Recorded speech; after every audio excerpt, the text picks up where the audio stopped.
Boa noite, querida e amada igreja. Que a graça e a paz do nosso Senhor Jesus estejam com todos nós. Amém? Irmãos, o sermão de hoje é um pouco inusitado, tá? Vocês sabem que eu gosto dessas coisas, né? De inventar umas certas coisas aí, uns certos temas diferentes. A gente sabe que na palavra de Deus, a gente encontra diversas falas de Cristo. Inúmeras vezes Jesus falando conosco. Os irmãos sabiam que, dependendo da tradução, estima-se que, em média, os evangelhos têm de 45% a 55% do seu conteúdo formado por palavras atribuídas a Jesus? E não são apenas palavras comuns, né? São palavras profundas que atravessaram o tempo, atravessaram os séculos e ainda hoje ecoam com autoridade e beleza. Jesus, ele nos ensinou por meio de parábolas que revelam verdades profundas, utilizando de histórias simples. Jesus confrontou os fariseus e os mestres da lei com lições que desarmavam a hipocrisia deles. Diante da mulher que foi surpreendida em adultério, ele proclamou: aquele que estivesse em pecado, que atire a primeira pedra. E quando questionado sobre o tributo a César, ele disse: dai a César o que é de César, e a Deus o que é de Deus. Utilizando-se de uma sabedoria desconcertante. São palavras de vida, são palavras cheias de graça e de verdade. No entanto, neste sermão, não falaremos sobre o que Jesus disse, mas sobre o que ele nunca disse. Pode parecer um tema diferente, e é. Afinal, nós estamos acostumados a valorizar aquilo que saiu dos lábios do nosso mestre. Mas ao investigarmos com atenção, irmãos, nós descobrimos algo crucial. Há frases que muitos repetem como se fossem de Jesus, mas que jamais saíram da sua boca. E se Cristo é a verdade, ele não poderia pronunciar mentira alguma. E justamente por isso, há uma mensagem poderosa naquilo que Cristo nunca disse, que é desmascarar falsidades que parecem piedosas, mas que não passam de engano. Identificar essas frases é confrontar a mentira com a luz da palavra e reconhecer com firmeza quem Jesus é. Daí a importância disso. Então hoje eu quero compartilhar com vocês 5 coisas que Jesus nunca disse. E é justamente nesse contraste que reside a profundidade deste tema.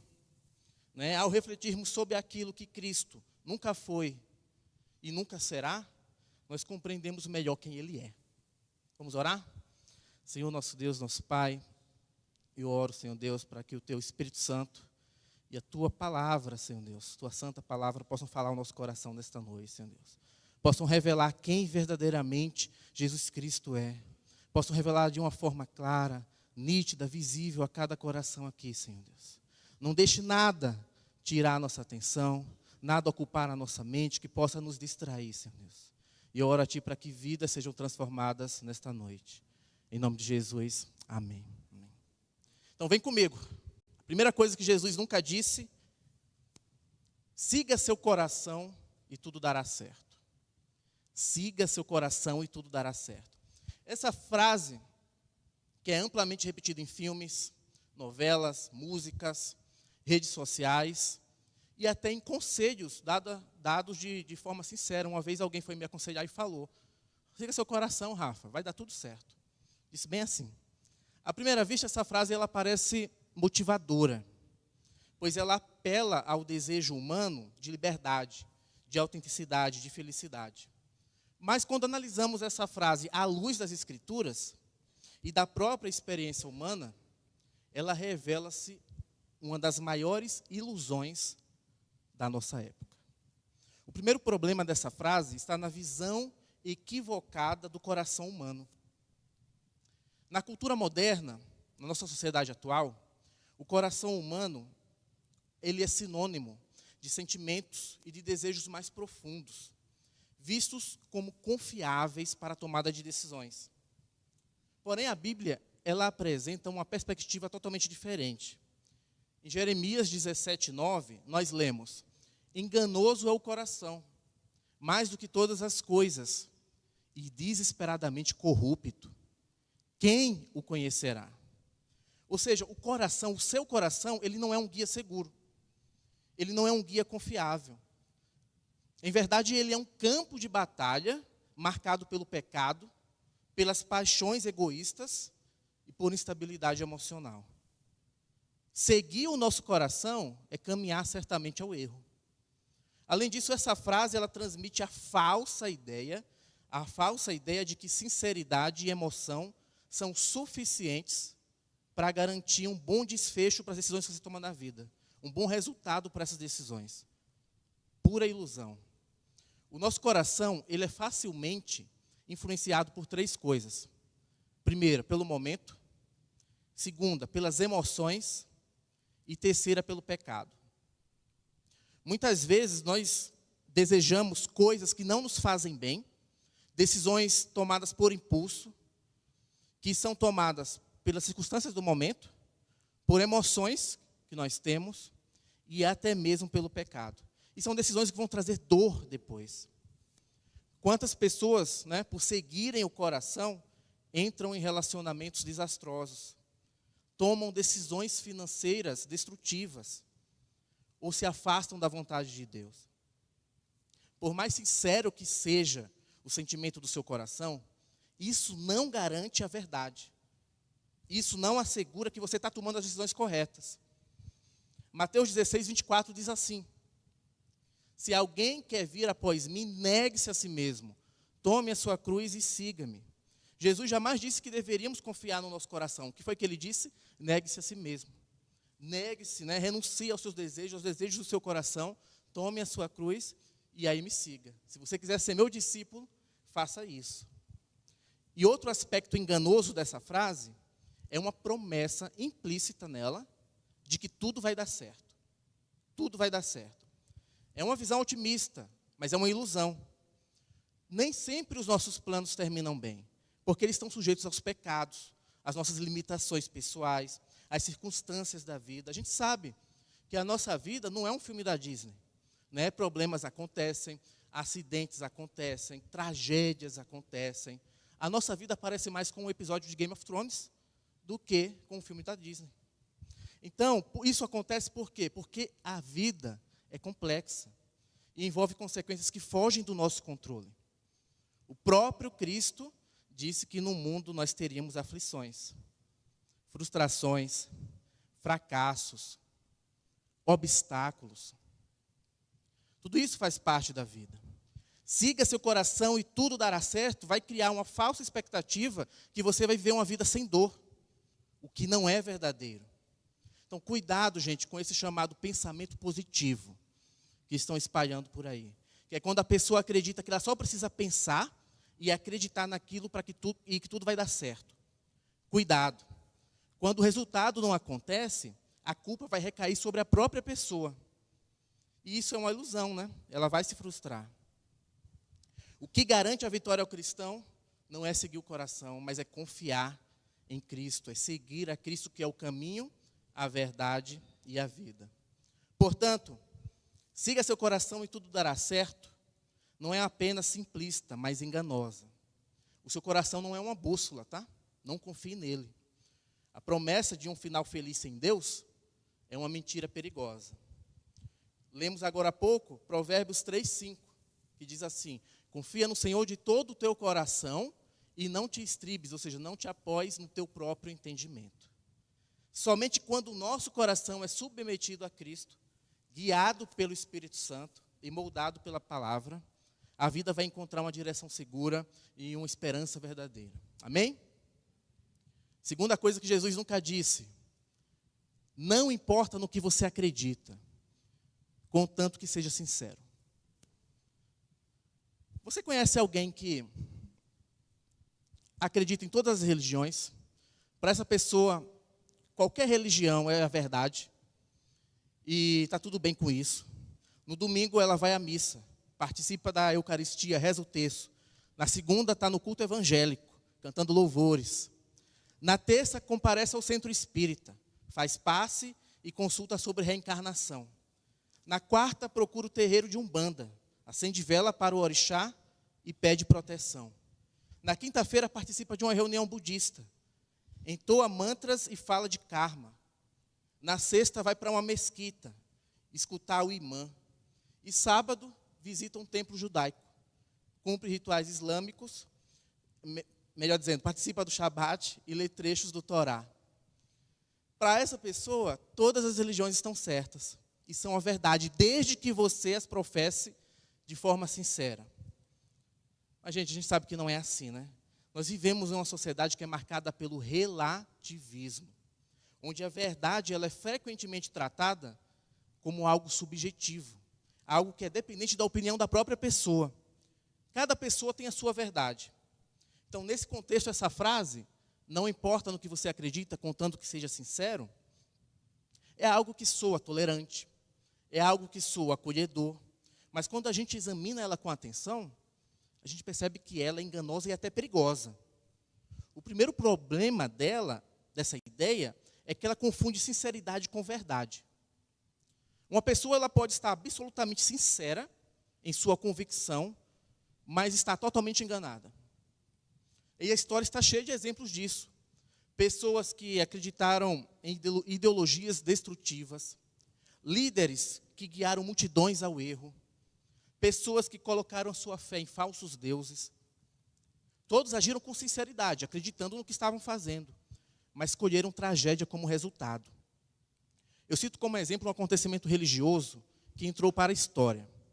William Miller era um fazendeiro norte-americano que viveu no século XIX. Olha só o que aconteceu.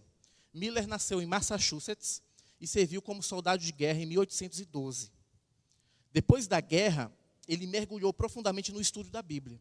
Ele foi estudar a palavra, especialmente no estudo das profecias de Daniel e de Apocalipse. Depois ele tornou-se um pregador batista. E ele acreditava que a Bíblia interpretava a si mesma. E aí ele dedicou anos da vida dele para fazer cálculos proféticos. Depois de Miller estudar o livro de Daniel intensamente, ele concluiu que a profecia de Daniel 8,14, a profecia sobre as 2.300 tardes e manhãs, ela indicava a volta de Cristo. E aí ele começou a fazer uns cálculos, ele chegou à conclusão de que Jesus voltaria em 22 de outubro de 1844. Até a data certa ele tinha. Fez cálculo, né, estudou muito para isso e chegou a essa conclusão. Muita gente acreditou nele. Uma legião de pessoas. Estamos falando do século XIX, nos Estados Unidos. Milhares de pessoas aderiram à sua mensagem, dando origem a um movimento chamado Millerismo. Reuniões campais atraíam multidões. Jornais e panfletos divulgavam na expectativa da volta iminente de Cristo. E aí chegou o grande dia 22 de outubro. Estima-se que 50.000 a 100.000 pessoas esperavam a volta de Cristo nesse dia. Então, muita gente vendeu casa, vendeu propriedade, abandonou o emprego. Não vai precisar, né? Jesus vai voltar, vai todo mundo subir. Aí o pessoal começou a vender tudo, se vestiu de branco, e aquela multidão subiu nas colinas para receber Jesus. Mas a volta de Cristo não aconteceu. E esse episódio ficou conhecido como o grande desapontamento. O país inteiro naquele dia zombou dos cristãos. Miller estava genuinamente seguro das suas convicções. Ele não agiu de má fé, ele realmente acreditava que estava certo e que Jesus iria voltar naquele dia. Ele realmente acreditava. Porém, a sinceridade dele não transforma mentira em verdade, nem ilusão em realidade. Essa frase, do ponto de vista bíblico, ela é incompatível com o ensino de Cristo. Porque Jesus ele não se apresentou como uma das verdades possíveis, mas como a própria verdade exclusiva. Eu sou o caminho, a verdade e a vida. Ninguém vem ao Pai senão por mim. Ele é a verdade, somente Ele. Vejam, se todas as crenças fossem igualmente válidas, se todas as religiões fossem igualmente válidas, a encarnação de Cristo, a cruz, a obra de Cristo na cruz, a ressurreição, seriam totalmente desnecessárias. O cristianismo, ele não é apenas mais uma opção espiritual, mas ele é a única revelação do Deus verdadeiro que conduz à salvação. Amém? Além disso, essa ideia de qualquer crença sincera basta, vai gerar uma falsa segurança espiritual na pessoa. Muitas dessas pessoas, confiantes, em sua devoção subjetiva, vai negligenciar a fé e o arrependimento. No entanto, a nossa Bíblia ela é clara. Em Mateus 16:16, quem crer e for batizado será salvo, porém quem não crer já está condenado. Não basta acreditar em algo, é necessário você crer naquilo que é verdadeiro.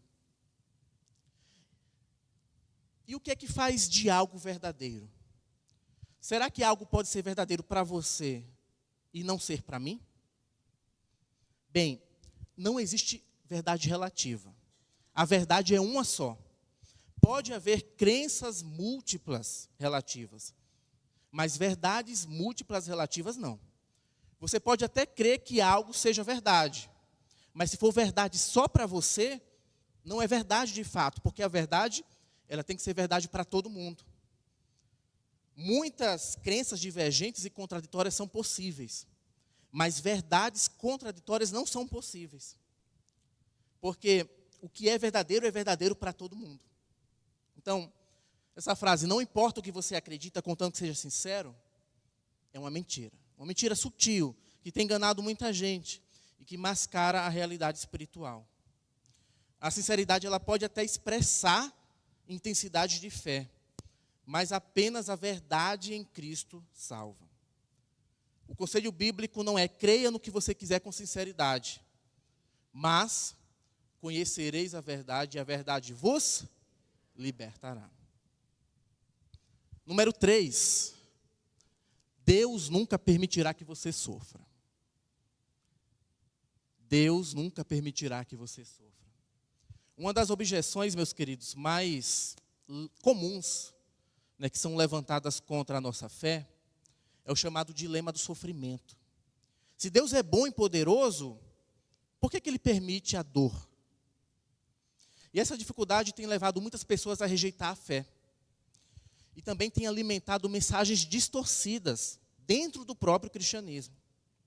Uma delas é essa popular, Deus nunca permitirá que você sofra.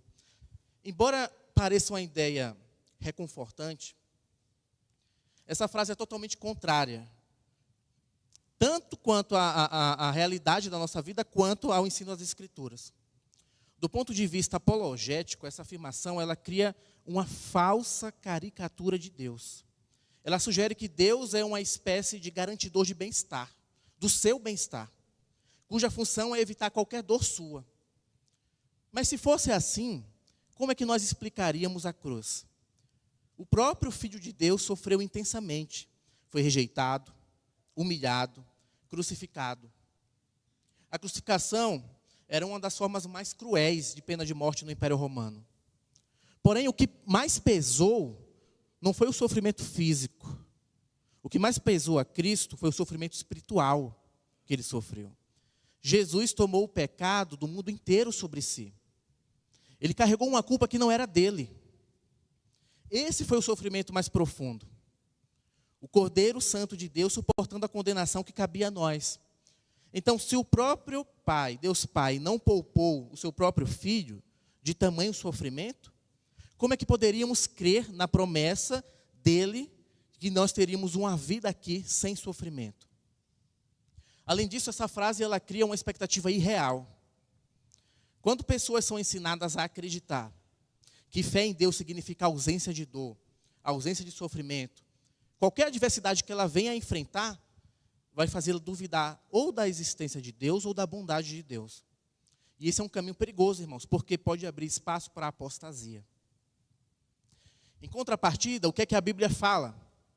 A Bíblia é clara. João 16:33. No mundo tereis aflições, mas tende bom ânimo. Eu venci o mundo. Percebam que existe uma promessa ali. A promessa não é que nós não teríamos sofrimento, não é a ausência do sofrimento. A promessa é a vitória em meio a ele. Amém? Porque esse mundo aqui, igreja, esse mundo aqui não é o mundo que Deus quis. mas ele permitiu. Ele permite a existência desse mundo. Esse mundo, ele é consequência da escolha da humanidade em trazer para si o controle da moralidade. Na perspectiva apologética, o sofrimento ele não invalida a fé. Pelo contrário, ele muitas vezes a confirma. O apóstolo Paulo, que a gente sabe, né? Enfrentou perseguições, foi preso, enfrentou doenças.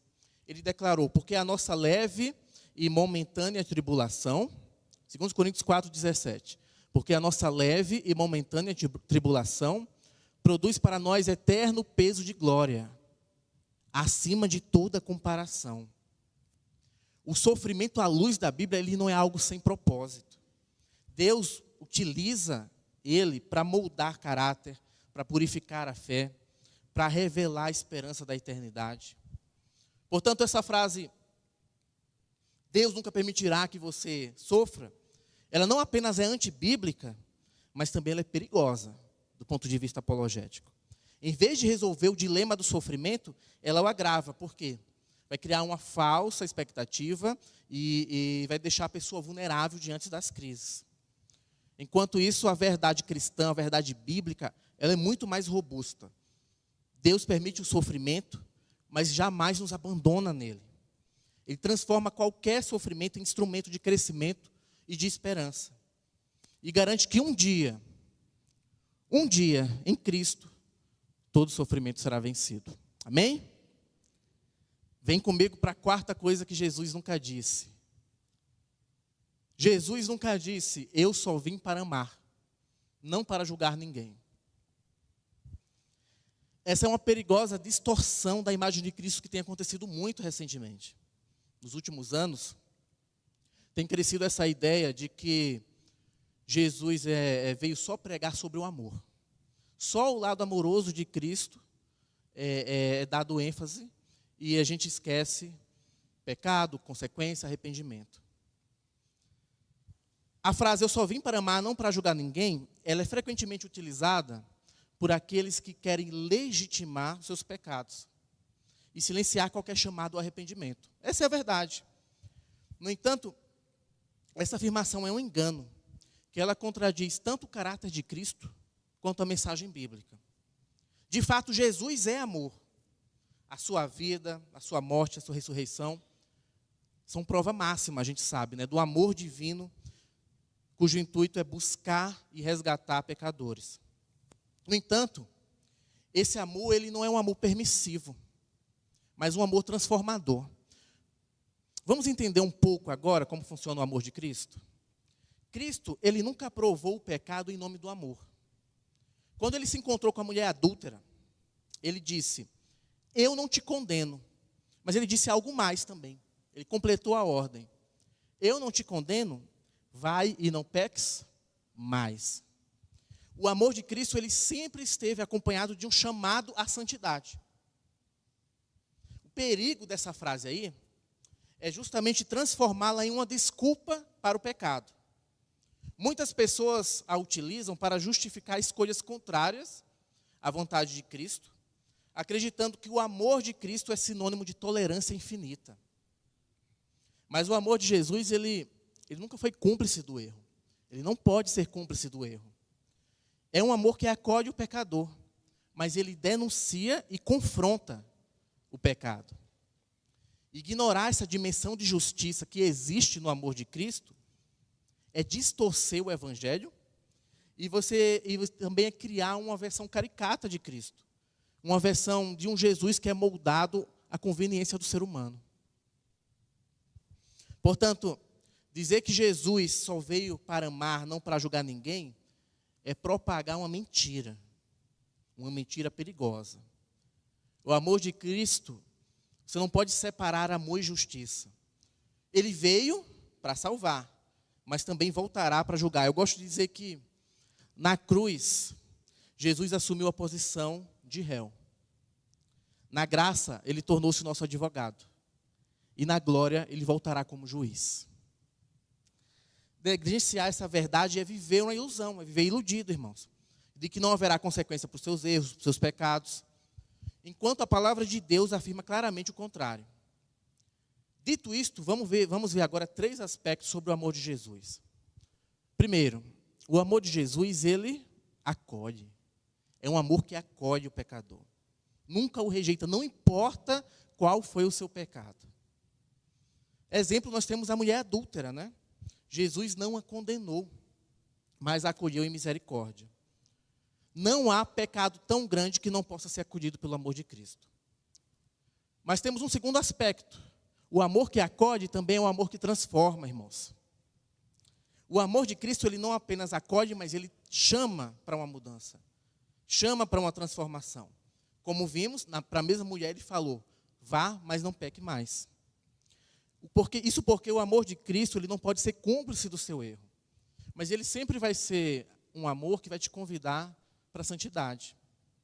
Então, se dizemos que estamos em Cristo, mas nós permanecemos confortáveis no pecado, nós não estamos entendendo o amor de Jesus. E por fim, existe um terceiro aspecto. O amor que acolhe e o amor que transforma é também um amor que julga. A Bíblia declara que Deus entregou todo o julgamento ao Filho. Aqueles que rejeitam a sua palavra já estão condenados. Então, é um amor que oferece perdão agora.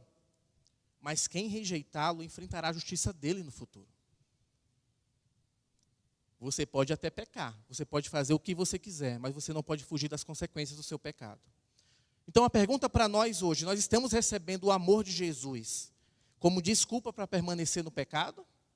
Ou como oportunidade para sermos transformados por Ele? E por fim, a quinta coisa que Jesus nunca disse, todos irão para o céu, independentemente de suas escolhas. Todos irão para o céu, independentemente de suas escolhas. Gente, poucas coisas, tá? Poucas coisas são tão populares quanto a crença de que no fim todo mundo vai para o céu. É uma versão universalista. Essa visão universalista, sejamos sinceros, ela conforta. É muito bom acreditar nisso, pois ela elimina a noção do juízo, ela elimina a noção de responsabilidade diante de Deus. Essa frase, todos irão para o céu, independente de suas escolhas, ela soa uma frase inclusiva. Mas ela é um engano perigoso que contradiz a obra redentora de Cristo. O primeiro problema dela é que ela ignora a justiça de Deus. Se todos fossem salvos, independente das suas escolhas, isso significa que não há diferença entre quem crê e quem rejeita o Evangelho. Entre o justo e o ímpio. Jesus deixou claro, Mateus 7,13, larga é a porta e espaçoso o caminho que conduz à perdição, e muitos são os que entram por ela. O próprio Cristo fala de 2 caminhos, 2 portas e 2 destinos, céu e perdição, céu e inferno. Então ele deixa claro que nem todos chegarão à vida eterna. E outro engano dessa frase está na forma como muitos interpretam a relação entre fé e obras. Fé e obras. Alguns pensam que se a salvação não é para todos indistintamente, então ela só poderia ser obtida por meio das obras. Contudo, a Bíblia é clara. Eu sei que você sabe esse versículo. A salvação é pela graça, mediante a fé, e não vem das obras. Efésios 2, 8, 9. Obras humanas não são a causa da salvação. Mas a gente sabe que são a consequência. A verdadeira fé, ela produz frutos, não para conquistar o céu, mas como evidência de que já fomos alcançados pela graça. Então, se nós aceitássemos essa ideia de que todos irão para o céu, pois não faria diferença crer ou não nele, não faria diferença obedecer ou não a palavra dele. Então, dessa forma, o universalismo, ele torna irrelevante a fé, torna irrelevante a obediência e reduz o Evangelho a um mero conforto psicológico, que não tem poder transformador nenhum. O Evangelho ensina que a salvação não é automática, nem universalista, mas ela é oferecida gratuitamente em Cristo àqueles que creem. A salvação ela não foi de graça, ela teve um preço, mas o preço já foi pago. As obras não são requisito para alcançar o céu, mas são um sinal de fé genuína daquele que já recebeu o dom da vida eterna. Negar essa verdade, negar isso, é transformar o evangelho em uma ilusão, que vai consolar momentaneamente, mas que não pode salvar eternamente. E aqui eu já me encaminho para a conclusão. Jesus, ele nunca disse essas frases enganosas, porque ele é a verdade. Nos lábios dele não há sombra nenhuma de mentira. O Cristo bíblico, ele não vai alimentar ilusões. Ele não vai propagar mentiras, fortalecer enganos. Não vai mascarar o pecado com palavras doces. Seria muito mais fácil para nós se Jesus tivesse dito isso aí. Seria muito mais reconfortante. Seria muito mais tranquilo ser cristão, né? Mas ele nunca as disse. Ele nunca as disse. E qualquer um que queira, que alegue, seja discípulo dele, que queira pregar o evangelho dele, tem que fazê-lo, irmãos, com responsabilidade. Sem adulterar, sem distorcer a mensagem de Jesus. É verdade que muitas dessas frases aí são piedosas, são frases reconfortantes. Porém, não passam de ilusões, de distorções que diluem o evangelho, que removem dele a obra de Jesus na cruz, a santidade e a obediência a Cristo. São frases de efeito, que acariciam o nosso ego, mas que no fundo afastam o coração de uma verdade que é libertadora. E o evangelho, irmãos, a mensagem de Jesus, na verdade, ela é muito simples. Não é uma mensagem que precise de slogan motivacional. Ela é uma palavra viva, é uma palavra eterna, que salva, que confronta, que transforma. E isso nos chama a um exercício constante de discernimento. Por quê? Porque nós precisamos rejeitar essas falsas ideias para quem está propagando elas. Por mais bonito que pareça, por mais bonito que soe essas palavras, nós precisamos rejeitá-las. E abraçar o quê? Abraçar o que é eterno, abraçar o que é verdade, mesmo que essa verdade nos confronte. Assim, permanece uma última pergunta. Uma pergunta que é inevitável, uma pergunta que é direta. E eu quero deixar para você refletir. Você está vivendo baseado no que Jesus realmente disse? Ou se deixando guiar por frases que ele jamais pronunciaria? Se a sua fé está firmada em ilusões, ela não vai resistir à prova. Mas se ela está fundamentada na verdade de Cristo, nada vai poder abalá-la.